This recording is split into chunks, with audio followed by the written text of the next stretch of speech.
Escola de Fé apresenta a impressionante fé de Abraão. Na Escola da Fé, hoje eu irei falar sobre Abraão. Diz um texto em Romanos, capítulo 4, que Abraão creu e isso lhe foi imputado para a justiça.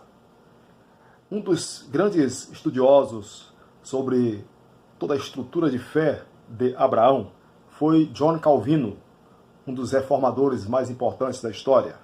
E Calvino ele faz uma análise dessa profundidade da crença de Abraão, da fé de Abraão.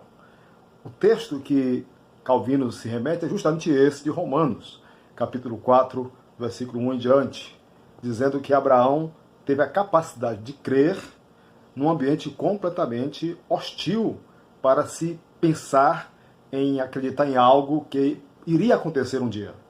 Em acreditar que um dia viria o Salvador, viria o prometido, viria aquele que toda a humanidade iria se curvar e adorar, viria Jesus Cristo.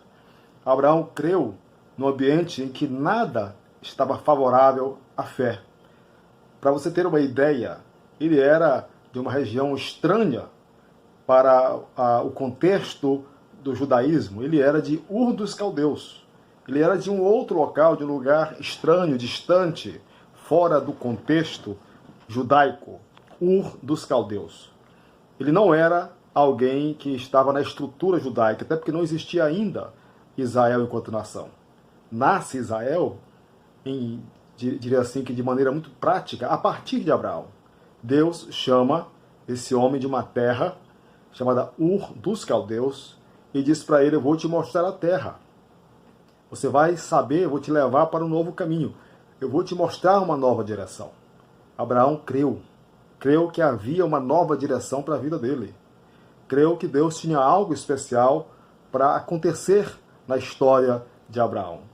Tanto é que ele morou em 14 locais diferentes. 14 locais diferentes, só para você ter uma ideia. Mas havia a promessa de que a partir dele, Deus iria constituir, criar uma nação. Abraão creu. Nasce a partir dele uma nova realidade. Ele creu num ambiente que não havia nada. Para onde olhava não tinha perspectiva de nada. Nós temos a Bíblia hoje. Nós podemos ler a Bíblia e a palavra de Deus vai falar conosco. Nós temos o testemunho de milhões e milhões de seguidores de Jesus. Nós temos pregadores o tempo todo falando de Deus. Nós temos um vizinho nosso que também crê. Então, o contexto nosso hoje é muito favorável para crermos no poder de Deus, para crermos na palavra de Deus. Mas Abraão creu quando não havia nada ao seu redor. Só Deus e ele. Só Deus dizendo algo que ele deveria fazer. A partir do capítulo 12 de Gênesis, Deus diz: Abraão, tu vais para um local que eu vou te mostrar. Eu vou te abençoar. Através de ti abençoarei as nações. Aquilo tudo era muito bonito. Mas, de fato, não existia nada ao seu redor. Nada. Só algo completamente profundo que aconteceu com aquele homem de Ur dos Caldeus. A fé daquele homem. A fé de alguém que ouviu Deus falar com ele. Que Deus disse que iria construir uma história a partir dele.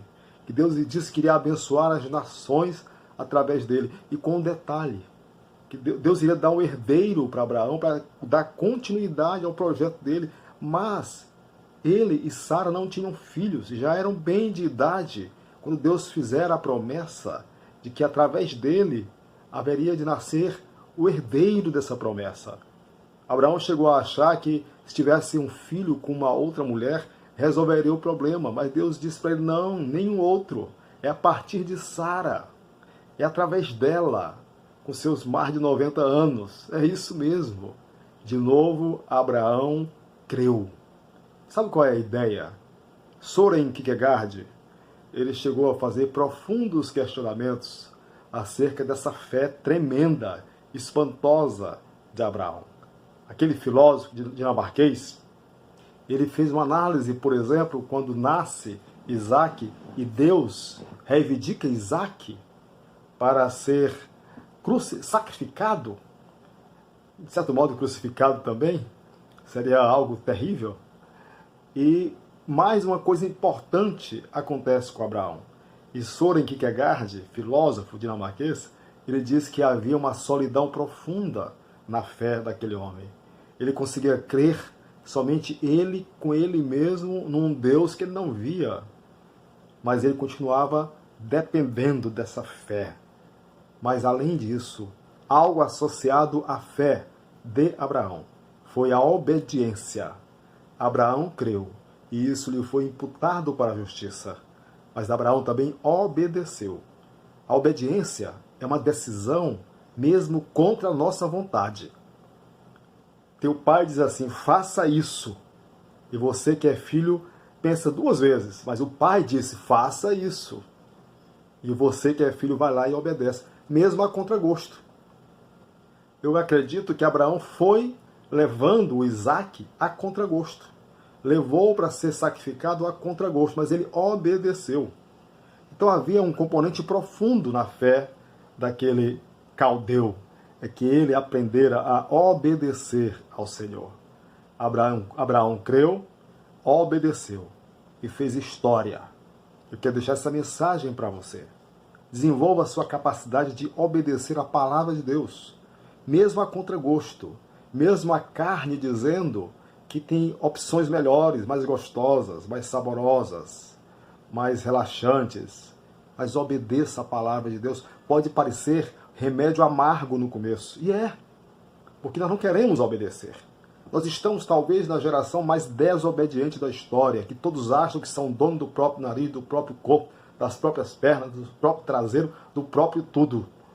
É a geração que mais permissiva, que mais faz do seu jeito. Mas Deus reivindica de nós. Não somente crer por crer, mas crer na palavra dele.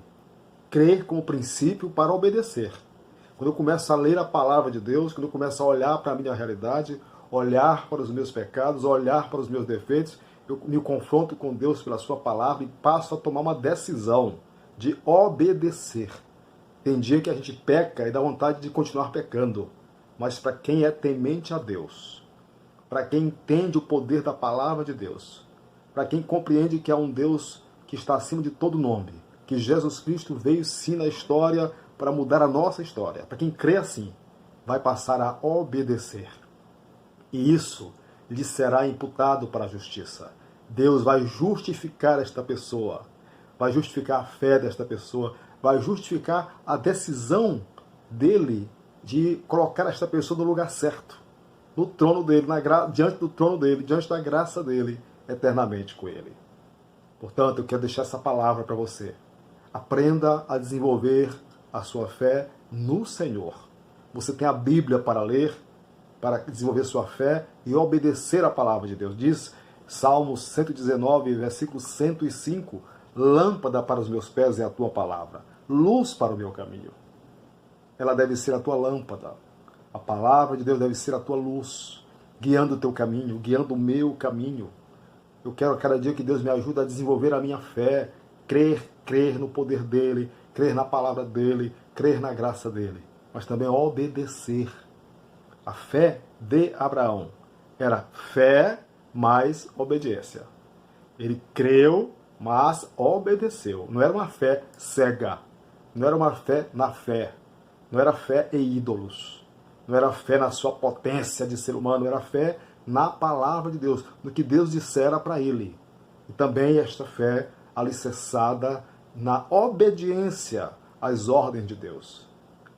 Desenvolva sua fé e obedeça a palavra do Senhor, e a tua vida será transformada poderosamente. Um abraço para você, até breve.